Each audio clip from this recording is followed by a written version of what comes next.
បាទជំរាបសួរបងប្អូនទាំងអស់គ្នានៅក្នុងវីដេអូនេះខ្ញុំនឹងធ្វើការបកស្រាយនៅលំហាត់ទី10នៅក្នុង Microsoft Office Word អញ្ចឹងលំហាត់ទី10នេះគឺគេចង់ឲ្យយើងរៀនបង្កើតមាតិកាដែលភាសាអង់គ្លេសគឺ Table of Content អូខេអញ្ចឹងមាតិកាគឺជាទូទៅវាមានទម្រង់បែបនេះហើយមាតិកាគេតែងតែបង្កើតវាប្រើនៅដាក់នៅក្នុងសៀវភៅទំព័រដើមអញ្ចឹងដើម្បីកំណត់ថាមេរៀនទី1នៅ page ណាមេរៀនទី2នៅ page ណាអញ្ចឹងយើងងាយស្រួលបើកមើលអូខេតោះឥឡូវដើម្បីបង្កើតបានឥឡូវយើងមាន file Word មួយដែលនៅក្នុង file ហ្នឹងគឺយើងត្រូវកំណត់ទម្រង់ទៅតាមលំហាត់របស់យើងអញ្ចឹងទី1គឺទី2គឺគេឲ្យយើងកំណត់ទំហំក្រដាសជាប្រភេទក្រដាស A4 ហើយ margin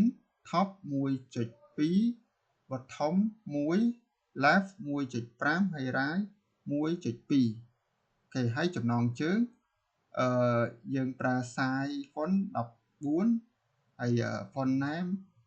ខ្មែរ OS Mulai ពេលអត្ថបទខាងក្រោមនេះគេហៅជាអត្ថបទខាងក្រោមនេះអញ្ចឹងយើងប្រើ11ហើយ font ខ្មែរ font name យើងប្រើខ្មែរ OS សៀមរាបអូខេតោះឥឡូវយើងចូលទៅបង្កើតមកយើងចូល layout បង្កើតក្រដាសទំហំក្រដាសអូខេ A4 ហើយ margin យើងយក customize មកអញ្ចឹង customize របស់យើងគឺ left top 1.2 អូខេត្រឹមត្រូវ bottom 1 left 1.5 right 1.2 អូខេអានេះវាត្រឹមត្រូវហើយដោយសារតែយើងធ្លាប់បង្កើតវានៅខាងលើអូខេអញ្ចឹងយើងអូខេមកបានហើយអញ្ចឹងកន្លែងនេះយើងតម្រឹមកដាលយើងបញ្ចូលមកមាតិកា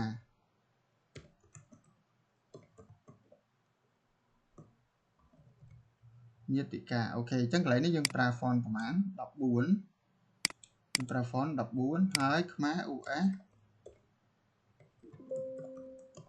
OS Mulai អូខេហើយបន្ទាប់មកទៀតនៅខាងក្រោមនេះគឺយើងតម្រឹមខាងឆ្វេងហើយយើងប្រើ font ទំហំ11ហើយយើងប្រើ font name ខ្មែរ OS សៀមរាបអូខេអញ្ចឹងបន្ទាប់មកកន្លែងនេះយើងត្រូវបង្កើត ruler មួយសិនអញ្ចឹង ruler របស់យើងគឺយើងកំណត់តម្រឹមនៅខាងស្ដាំអញ្ចឹងឥឡូវឧទាហរណ៍ខ្ញុំដាក់នៅកន្លែងនេះចុះអូខេអញ្ចឹងយើងកំណត់ ruler ហើយបន្ទាប់មកទៀតយើង select នៅលើ ruler ដែលយើងបានកំណត់ហ្នឹងយើងពីរលុបចេញមួយសិន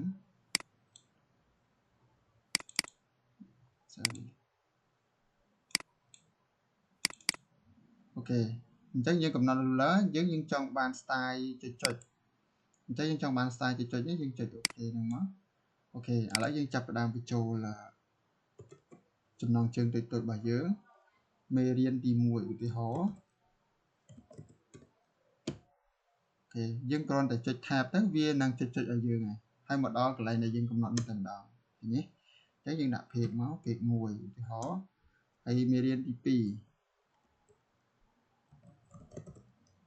ចុច tab មកគឺវាលោតមកដល់នឹងតែម្ដង page 2ឬក៏ page 3អញ្ចឹងតែ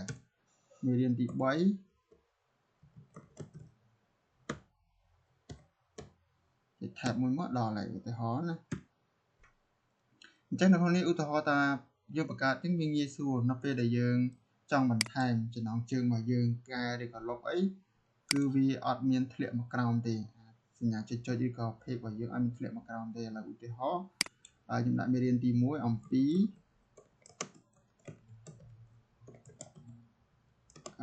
Microsoft Word ចុះ Microsoft Word អញ្ចឹងវាអត់មានធ្លាក់មកក្រោមទេយើងបន្ថែមក៏វាអត់មានធ្លាក់ដែរនេះក៏ដូចគ្នាដែរអូខេអញ្ចឹងលំហាត់របស់យើងទី10គឺមានតែប៉ុណ្ណឹងរបៀបនៃការបង្កើតមាតិកាបាទសូមអរគុណ